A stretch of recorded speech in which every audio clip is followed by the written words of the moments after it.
the most amount of time that produce the least amount of results. Okay? And so this is good for you to know so you don't do the same things. Okay? So I won't put the pressure on you, Ling Ling. Pete, I'm gonna put the pressure on you. Yeah, absolutely, I'll take it. Wanting the dream more than the person in front of you wants it. And hoping and wishing, because you can see that you're loving this journey so much yourself, but it's not for everybody, and understanding that Yes. you don't need to pull people towards you. The first person that you meet, you do not need to marry. So romance them for a little while and let them have their journey. Now, this helps if you're having a lot of conversations, because then what happens is you can move on to the next person. Allow them to get to a certain point in their journey and then move on. Give them everything they need for their journey. It's not about what we need, ever. It's always about how can we serve that person in front of you. Now, I remember going to one of my first conventions, whenever that was in the US, and the theme on stage was service. And it didn't really click how important that is.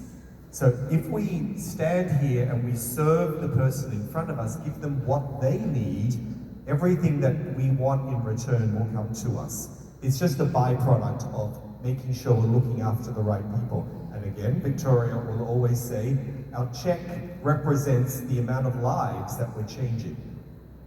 And so allow that to sink in as well. So not wanting the journey more than that actual person wants in front of you. I think that helps to understand. Okay, thank you. Now we're gonna go rapid fire on this because I still got great questions, okay?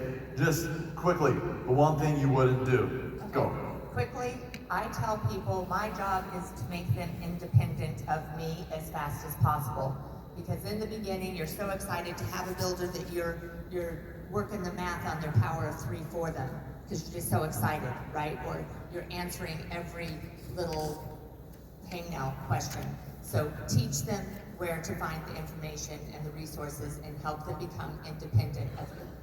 Kenny, what wouldn't you do? You shouldn't have to drag people into doTERRA. The opportunity is good enough to stand on its own. So present the opportunity, invite them, and you shouldn't have to drag people. So if you're dragging people, I found that you spend time that you shouldn't necessarily. You can help people along, but if they don't connect with it, they can't see the value, keep inviting others because the value is good enough on its own. Suzanne.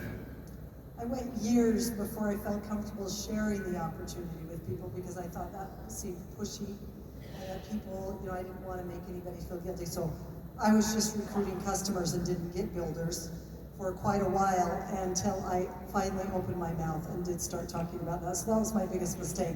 But I didn't do that sooner because of my own fears. For me, what kept me from Diamond from a while was being in management mode, just only supporting my team and not focusing on personal production. So when we went from 1 to 2 enrollments every month to consistently 5 to 10, that's when we saw a big jump in our business. So you might just be producing too little. Increase your numbers to an average of at least 5 to 10 new enrollments per month. Okay, for me, it's actually the problem I had was lack of frequent communication and proactive or what I say active communication, more of a passive. So I would encourage every builder now on my team, it's like you need to talk, you need to initiate the communication with your uplines, with your downlines. So more communication. Perfect. Okay, Alice Paul, are you here? Oh, right there. Okay, so this question is from Alice. If you were mentoring someone who is very passionate about helping people and transforming lives, but not yet successful, what would be one principle you would ask them to hold on to? Probably their why.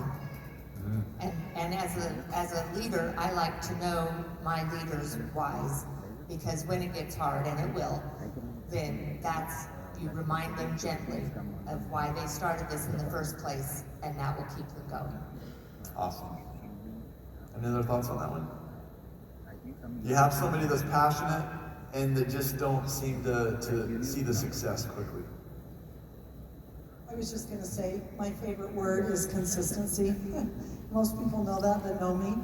So just hang in there, keep talking to people, keep doing the work, keep using the products, increase your belief in the products, and just talk. But that consistency in doing those things. Yeah, mine is similar. Skills grow through repetition. And so if you don't have a skill yet, and the result's not coming, really you just need to keep doing the thing until you get better at it. I remember an upline of ours told me that they were enrolling 9 out of every 10 people that she presented to, Teresa Harding. And I thought that was crazy. I was enrolling 2, but I said I can do 10 times more activity and enroll more people. And so through the massive action and the repetition of those things, the skills came over time. I love that. So one thing that I've heard our master distributor, Justin Harrison, say all the time is you can do doTERRA full-time, you can do doTERRA part-time, but you can't do doTERRA sometimes. And so speaking to consistency, that's the power of consistency right there. Okay, great. Anything else on this? Let me see. Okay.